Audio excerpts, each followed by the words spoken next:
کیا حضرت ابو بکر صرف مصلی کے امام تھے کہ ریاست کے بھی امام تھے؟ حضرت عمر مصلی کے امام تھے کہ ریاست کے امام تھے؟ دونوں کے. حضرت عثمان مصلی کے امام تھے کہ ریاست کے؟ حضرت علی مصلی کے امام تھے کہ ریاست کے؟ جب تک مصلی اور ریاست تخت رسول مسند رسول ایک طبقے کے پاس رہی، اسلام غالب رہا. جب سرمایہ دارانہ نظام نے آپ کو یہ وسوسہ ڈال دیا کہ تخت رسول کے اوپر چور بیٹھ سکتا ہے، تخت رسول کے اوپر بڈیرا بیٹھ سکتا ہے، تخت رسول سیاست ہے، تخت رسول بری ہے، سیاست یہ نہیں ہے. اسلام کے ساتھ جو کھلواڑ اس طبقہ ہائے فکر نے سرمایہ دارانہ نظام نے کیا، آج میں اور آپ یہ مہنگائی کی صورت میں وہی عذاب بھگت رہے ہیں. وہی دیری نہ بیماری، وہی نہ محکمی دل کی، علاج اس کا یہی آب نشاط انگیز ہے ساکی. یہ قرآن علاج ہے. اللہ کی قسم اگر معیشت بھی درست ہوگی، اس قرآن کے ادنا طالب علموں کا جو ویژن ہے معیشت کے بارے میں، آپ نے ہر نظام ازما لیا، پیپل پارٹی ازما لی، پی ٹی آئی ازما لی، نون لیگ ازما لی. اللہ کے لیے اسلام کو بھی موقع دیجئے، اسلامی نظام کو بھی ایک دفعہ ازما لیجئے، اسلامی نظام معیشت ہی کو بنا لیجئے، کچھ تو ابتدا تو کیجئے. ہر نظام ازما لیا، حالات بدلے، ایک دفعہ اسلام کو بھی موقع دیجئے. آپ اور میں، اب بتائیے میرے یاسر بھائی ہیں، کیا انہوں نے اپنے بیٹے کو اس لیے حافظ قرآن بنایا کہ کل وہ جوان ہو کے نعرہ لگائے نواز شریف زندہ باد، عمران خان زندہ باد؟ یہ علماء، یہ بچے آپ اور میں دینی اداروں میں اس لیے بیچتے ہیں اور اس لیے علماء بناتے ہیں کہ یہ رہنما بنیں گے، یہ مقتدا بنیں گے، یہ پیشوا بنیں گے، یہ راہبر بنیں گے، یہ قوم کی رہنمائی کریں گے. اور اگر عالم دینی نواز شریف زندہ باد اور عمران خان زندہ باد کے نعرے لگا رہا ہو، اس نے کیا رہنما بننا؟ اس نے قوم کی کیا رہنمائی کرنی؟ سیکولرزم، لبرلزم کے اگر ہم نے جنڈوں، آپ ابھی یہاں پہ جو بیٹھے ہیں نا، آپ میں سے بھی آدھوں نے people party P T I کو ووٹ دیا ہوگا، آدھوں نے نون لیگ کو. آپ کون ہے جی؟ میں نون لیگ کا بندہ ہوں. آپ کون ہے جی؟ میں پی ٹی آئی کا بندہ ہوں. اللہ کے بندے کہاں ہیں؟ اللہ کے نظام کے لیے کھڑے ہونے والے کہاں ہیں؟ نظام مصطفیٰ کی اذانیں دینے والے کہاں ہیں؟ قرآن کو دستور حیات ماننے والے کہاں ہیں؟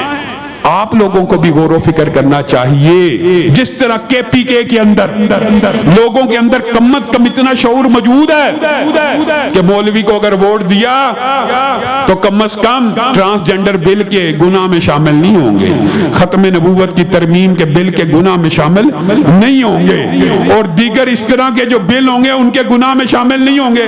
پنجاب کی عوام کی عجیب صورتحال ہے، مولوی نے ووٹ نہیں پانا جی. کیوں؟ مولوی نے جتنا ہی نہیں. یہ کوئی فلسفہ ہے؟ اللہ نے آپ سے یہ پوچھنا کہ وہ جیتا تھا کہ نہیں تھا جیتا. اللہ نے آپ سے جو سوال کرنا ہے وہ اس کی تیاری کرے کہ آپ نے حق کا ساتھ دیا کہ نہیں. مولوی نے جتنا ہی نہیں تھے ووٹ ہی نہیں دیں. اور عجیب و غریب فلسفے، عجیب و غریب فلسفے. یار یہ ایک لمبی انٹلیکچوئل ڈبیٹ ہے. آج آپ یہ سوچ اور فکر لے کے جائیے کہ ہم جب تک زندہ رہیں گے چوروں اور لٹیروں سے اظہار برات کرتے رہیں گے اپنی حد تک. قرآن پاک کو بطور نظام، بطور دستور اور بطور منزل، اور یہ جو فلسفہ اگر پنجاب کی عوام سمجھ جائے، یار عام فہم بات ہے. ایک عام مسجد کا مولوی، سمجھانے کے لیے بات کر کے اپنی بات کو ختم کرتا ہوں. ایک عام مسجد کا مولوی عالم دین نہ بھی ہو، آپ کے آگے کھڑا ہوتا ہے کہ پیچھے کھڑا ہوتا ہے؟ آگے کھڑا ہوتا ہے. ایک ہی وقت ہوتا ہے جب مولوی سے آگے کوئی آگے بڑھتا ہے، جب وہ میت ہو جاتی ہے، جب جنازے کا وقت ہو، صرف وہی وقت ہوتا ہے، ورنہ مولوی آگے ہی کھڑا ہوتا ہے. وہ آپ کو قبول ہے کہ مسلح رسول کے اوپر مولوی کھڑا ہو جائے، لیکن یہ آپ کو قبول نہیں کہ تخت رسول پہ بیٹھ جائے. اللہ کے بندو، اپنی عقل کی، اپنی فکر کی اصلاح کرو. سبحان ربک رب العزت عما یصفون وسلام علی المرسلین والحمد للہ رب العالمین. میں گزارش کرتا ہوں محترم جناب عمر فاروق صاحب سے کہ وہ اختتامی کلمات ادا کریں. السلام علیکم ورحمۃ اللہ وبرکاتہ. الحمدللہ وحدہ والصلاة والسلام علی من لا نبی بعدہ. میں انتہائی مشکور ہوں حاضرین کا اور خاص کر علماء کرام کا، جناب عبدالغفار مدنی صاحب، جناب ریاست سان صاحب، جناب حشام صاحب اور دیگر علماء کرام اور قرائے حضرات، سب کا شکریہ ادا کرتا ہوں۔ اللہ رب العزت ان کو جزائے خیر عطا فرمائے، اللہ ان کو دن دگنی اور رات چگنی ترقی عطا فرمائے، اللہ ان کو ایمان اور اسلام والی زندگی عطا فرمائے۔ میں عبدالغفار مدنی صاحب سے گزارش کرتا ہوں کہ چند دعائیہ کلمات کہیں اور بات کو ختم کریں۔